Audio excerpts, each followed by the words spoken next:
YIMP, Yayasan Insan Mulia Pama. Assalamualaikum warahmatullahi wabarakatuh.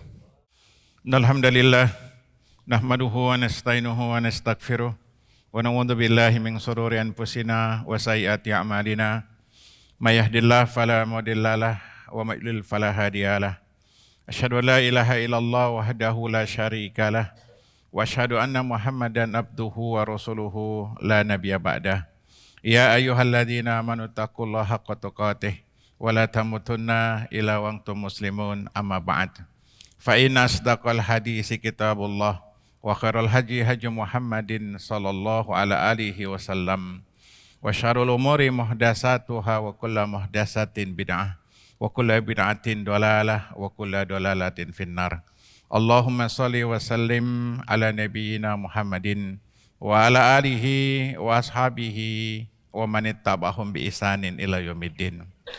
Hadirin sidang Jumat azakumullah, usikum bitaqwallah. Allah Subhanahu wa taala berfirman dalam Al-Qur'anul Karim dalam surah Al-Baqarah ayat 180. Kutiba alaikum idza hadara ahadakumul maut in taraka khairanil wasiyah lil walidain wal aqrabin bil ma'ruf haqqan 'alal muttaqin. Diwajibkan atas kalian apabila salah seorang di antara kalian menjelang kematian dan dia memiliki harta yang cukup banyak, hendaknya dia berwasiat. Wasiat untuk orang tuanya, wasiat untuk kerabat-kerabatnya dengan cara yang ma'ruf. Haqqan 'alal muttaqin, sebuah kewajiban bagi orang bertakwa. Jamaah sekalian, dahulu berwasiat sebelum meninggal hukumnya wajib. Ketika turun ayat waris, maka wasiat hukumnya tidak wajib. Para ulama menjelaskan bahwa dianjurkan kita untuk berwasiat. Pertama, berwasiat sebelum tidur. Khawatir tidur kita adalah kematian bagi kita. Banyak orang ketika dia tidur, ternyata disitulah dia, Allah wafatkan dia. Ketika dia bangun sudah masuk alam barzah. Maka disunahkan sebelum tidur dia mencatat wasiat untuk keluarganya. Yang kedua, wasiat dianjurkan juga ketika orang mau berangkat safar. Baik safar untuk jihad fisabilillah atau safar yang lain. Karena seringkali orang safar berpergian, disitulah Allah takdirkan wafat. Ketika pulang dalam kondisi sudah wafat. Maka disunahkan sebelum dia pergi, dia berwasiat pada keluarganya.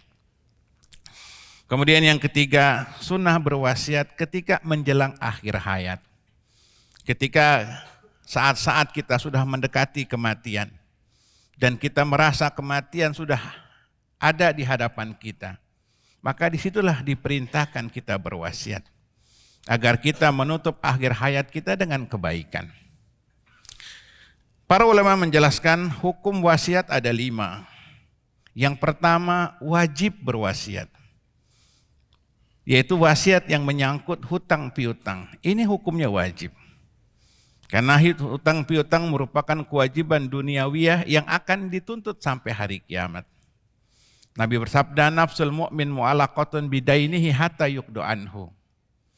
Nabi bersabda, jiwa seorang muslim ketika dia wafat, rohnya itu masih menggantung.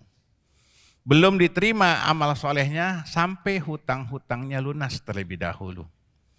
Maka kalau seandainya kita memiliki hutang, maka wajib kita berwasiat agar hutang-hutangnya segera dilunasi. Yang kedua, ada wasiat yang hukumnya sunnah, tidak wajib tapi sunnah.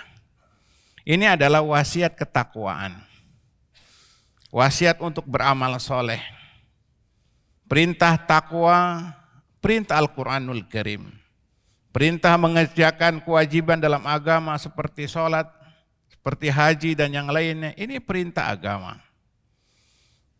Maka ketika dikuatkan dengan wasiat, hukumnya sunnah.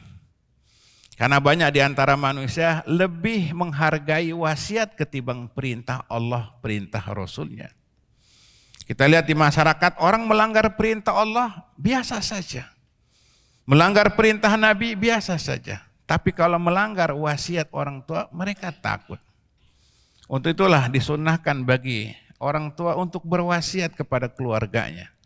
Untuk takwa, jangan sampai meninggalkan sholat. Jangan sampai jatuh berbuat dosa-dosa besar. Kalau anaknya umpamanya seorang pejabat, wasiatkan agar jangan jadi koruptor dan seterusnya. Ini hukumnya sunnah. Walaupun sudah diingatkan oleh Allah, sudah diingatkan oleh Rasul, tapi dikuatkan dengan wasiat lebih baik lagi. Kemudian yang ketiga, ada wasiat hukumnya boleh-boleh saja. Dia tidak wajib, dia tidak sunnah, boleh dilaksanakan oleh keluarganya. Ini wasiat-wasiat yang secara lahiriah sifatnya baik, dikerjakan sesuai dengan kemampuan keluarganya. Misalkan orang tua berwasiat ingin anaknya ada yang jadi hafiz Quran.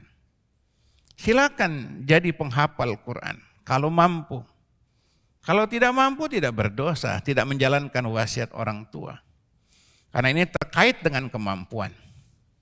Pada zaman sekarang banyak orang-orang tua mulai senang, mulai tertarik dengan agama. Dan mereka menitipkan anak-anak mereka ke lembaga tahfiz, pesantren-pesantren dengan harapan ada di antara anak mereka yang menjadi penghafal Quran. Kebanggaan buat orang tua kalau punya anak keturunan yang bisa menghafal Quran.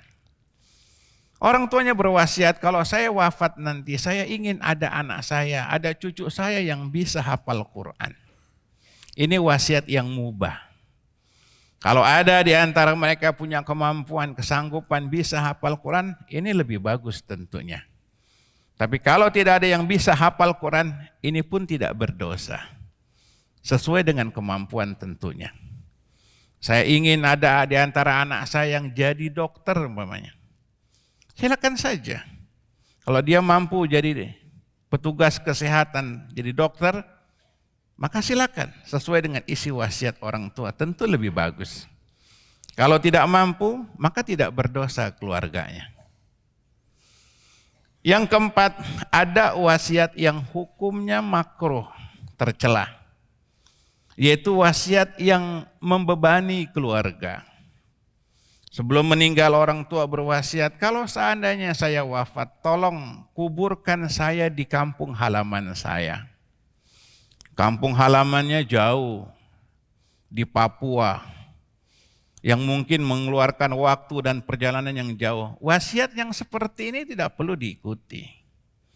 Wasiat yang membebani keluarga. Kalau saya wafat nanti, tolong kuburkan saya di kuburan yang mahal.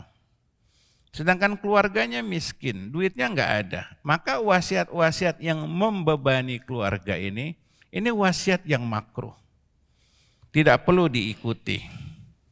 Yang terbanyak hari ini orang minta dimakamkan di dekat sana, di dekat sini, bersama dengan orang tuanya, bersama dengan keluarganya yang lain, sedangkan tempatnya sangat jauh. Yang seperti ini tidak perlu diikuti. Karena sangat menyulitkan. Sunnahnya pemakaman dikubur dengan tempat yang terdekat. Bukan harus mengikuti kemauan si mayit. Kemauan si mayit dilihat, ditimbang secara syar'i. Maslahat atau mudarat. Kalau seandainya wasiatnya itu mudarat, membebani keluarga, makruh diikuti.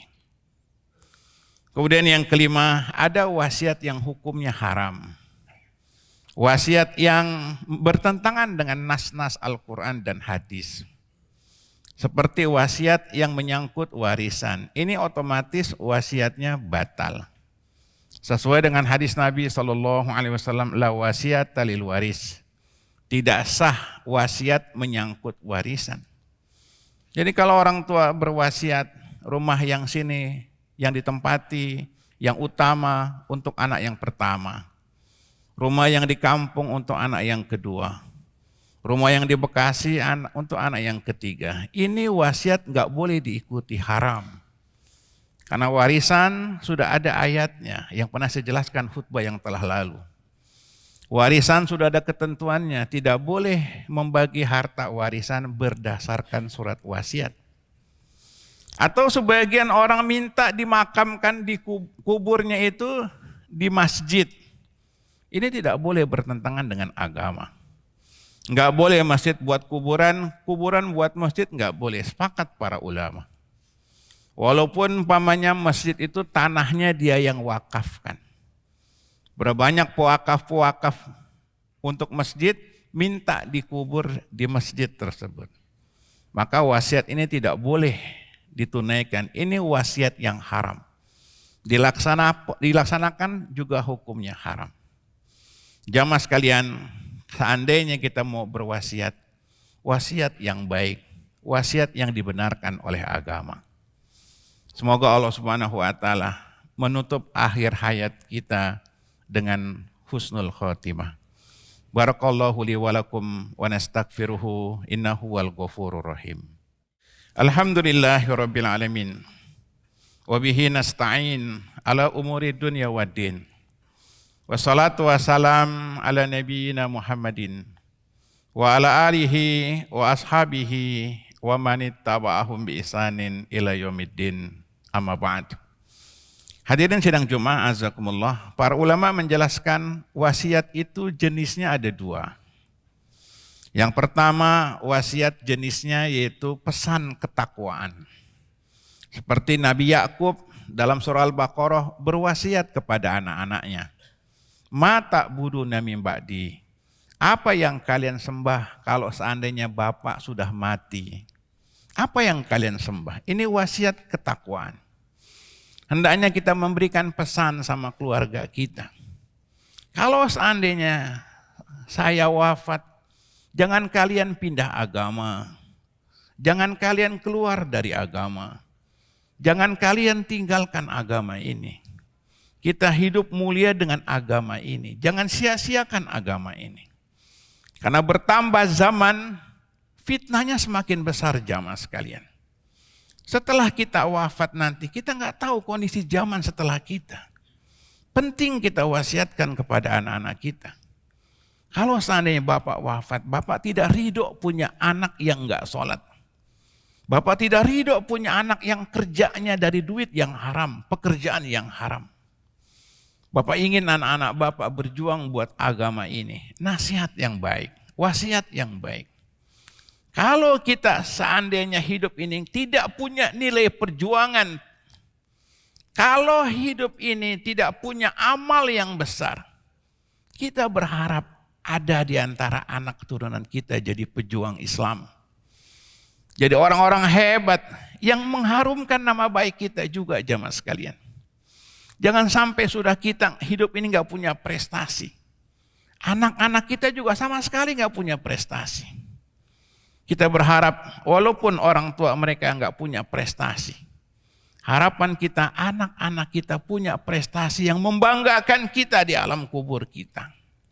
Ini namanya wasiat takwa. Yang kedua ada wasiat harta. Kalau seandainya kita punya harta, kita berwasiat. Kalau seandainya bapak wafat, tolong 1/3 harta bapak wakafkan untuk fisabilillah. Harta wasiat paling banyak 1/3, tidak boleh lebih dari 1/3. Karena sisanya untuk ahli waris. Ketika jenazah meninggal, harta milik jenazah itu namanya harta tirkah. Harta tirkah. Harta tirkah digunakan pertama untuk mengurus jenazah. Mengurus jenazah, beli kain kafan, beli kuburan, yang terbaik duit si mayit, harta si mayit. Walaupun harta siapapun boleh, tapi yang paling bagus duit si mayit. Yang kedua, bayarkan hutang si mayit. Harta peninggalan si mayit diambil untuk bayar hutang-hutangnya. Walaupun anaknya, temannya, boleh bayarkan hutangnya, tapi yang bagus hutang dibayar dengan duit si mayit. Yang ketiga, harta si mayit digunakan untuk bayar wasiat. Ada tidak wasiat si mayit? Si mayit berpesan, tolong 1/3 harta saya wakafkan untuk masjid, untuk pesantren dan yang lainnya. Maka diambil harta itu untuk bayar wasiat. Baru yang keempat, harta si mayit digunakan untuk warisan. Jadi tolong kalau ada di antara orang tua kita berwasiat, sebagian hartanya untuk fisabilillah, keluarga yang baik, anak yang soleh, segera tunaikan wasiat orang tua. Karena termasuk amal jariah orang tua kita. Jadi tolong jangan sampai surat wasiat orang tua itu dihilangkan. Sehingga harta wasiat itu dimakan oleh keluarganya sendiri. Ini kejahatan dalam keluarga. Harapan kita semoga kebaikan dari orang tua kita semuanya diterima oleh Allah Subhanahu wa taala. Dan kita berharap agar kita bisa menunaikan wasiat-wasiat pesan-pesan yang datang dari keluarga kita. Allahumma sholli ala Muhammad wa ala ali Muhammad kama shallaita ala ali Ibrahim wa barik ala Muhammad wa ala ali Muhammad kama barakta ala ali Ibrahim fil alamin innaka Hamidum Majid. Allahumma ighfir lil muslimina wal muslimat wal mu'minina wal mu'minat al ahya'i minhum wal amwat. Rabbana la tuzigh qulubana ba'da idh hadaitana wa hab lana min ladunka rahmah innaka antal wahhab. Allahumma arinal haqqa haqqan warzuqna ittiba'ah wa arinal batila batilan warzuqna istinabah. Rabbana atina fid dunya hasanah wa fil akhirati hasanah wa qina adzabannar. Walhamdulillahirabbil alamin. Aqimissalam.